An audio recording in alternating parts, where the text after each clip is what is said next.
Stephen Okasaki's White Light, Black Rain exemplifies the unique challenges of civil responsibility in the aftermath of Hiroshima and Nagasaki and highlights the differences in ethical and moral considerations compared to natural disasters by showing the change on the survivor's identity and the lack of challenge or question towards the governments and what they were doing at times of war, as well as portraying the guilt, moral repercussions, and the cost that the perpetrators and survivors had to deal with throughout their lives.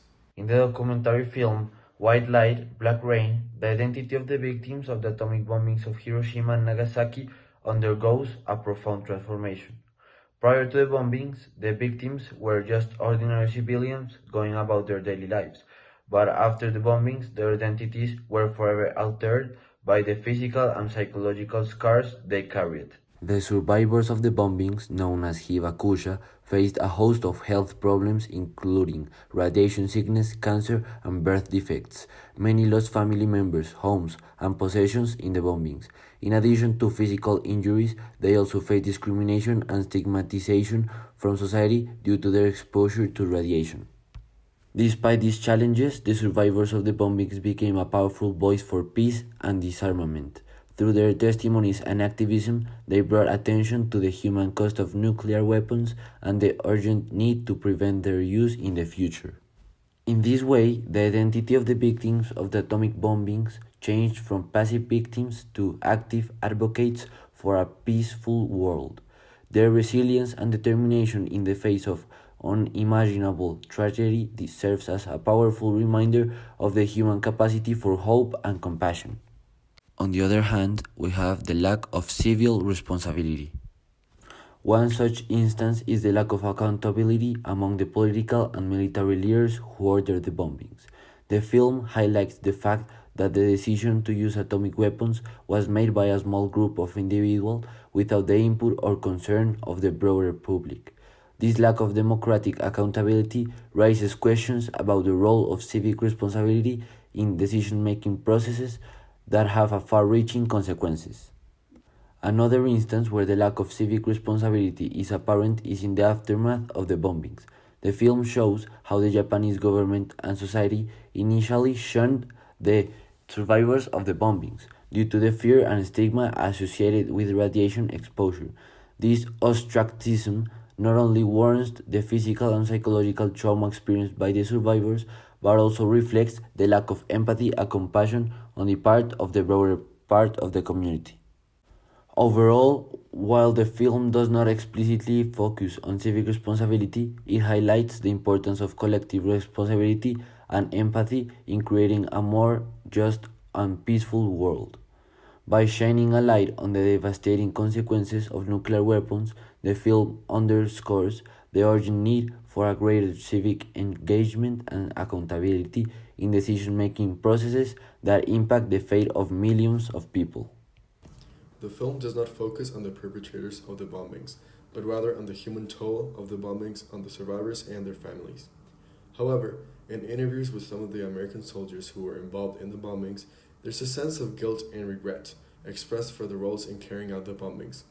Some of the soldiers expressed that they were following orders and did not fully understand the consequences of their actions at the time. Others, however, acknowledged that they knew the bombings would cause immense destruction and loss of life, but felt that it was necessary to bring an end to the war. You could see the destruction on the ground, and you knew that meant uh, where people live, where people died. The reaction was one of almost disbelief. We really didn't think the bomb could be that powerful.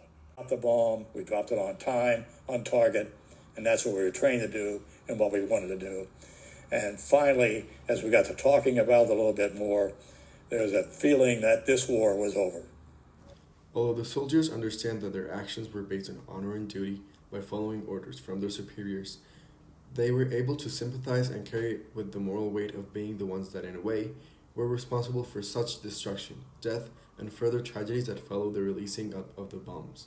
For, logically, when one is willing to help others, he must also be willing to suffer with them, for no one can completely alleviate the suffering from others. This quote from Chapter 3 of the book Hiroshima by John Hersey speaks to this theme of empathy and compassion. The speaker suggests that those who are willing to help others must also be willing to share their suffering. This idea is based on the understanding that it is impossible to completely alleviate the pain and trauma of others. By acknowledging the shared experience of suffering, the speaker suggests that those who are willing to help can better connect with the victims of the bombings and provide more meaningful support. No one ever knew why they were killed. The bomb killed them indiscriminately, without regard for their age, their sex, or their social status. This other Hiroshima Chapter 4 quote speaks to the senseless and indiscriminate nature of the bombing. It suggests that the victims were killed without any reason, and that the bombs did not discriminate based on age, sex, or social status. This idea highlights the moral and ethical complexity of the bombings, and raises questions about the justifiability of using such destructive weapon. By emphasizing the indiscriminate nature of the bombing, the quote underscores the idea that the victims were innocent civilians, caught in the crossfire of a larger conflict. This underscores the human cost of war, and importance of considering the ethical implications of any military action. One possible counter-argument against the idea that the Hiroshima and Nagasaki bombs changed the identity of the survivors is that the impact of the bomb may have caused physical and psychological trauma, but it did not fundamentally alter their identities. While the bomb had a devastating impact on the lives of those who survived, including causing physical injuries, loss of loved ones, and displacement from their homes, these experiences do not necessarily mean that their fundamental identity was changed. Instead, survivors may have adapted to these experiences and developed coping mechanisms to deal with the trauma, but their underlying sense of self remained intact. Moreover, many survivors have spoken out about their experiences and shared their stories with the world, showing that their identity and resilience have remained strong despite the horrors they endured. However, this is incorrectly interpreted by some people. Opposite to the counter-argument, their fundamental identities did change. This is because it is possible to see how some of the survivors were not even capable of looking at themselves in the mirror after the bomb. This reflects how they needed to embrace a totally new body, which consequently changed their fundamental concept of themselves. Also, survivors spoke about how this event marked a before and an after. Not only the perception of the world changed for them, but also the perception of themselves, as they lost every concept they had of themselves when the bomb was dropped. It is difficult to really understand and imagine how a person's life changed after the bombs.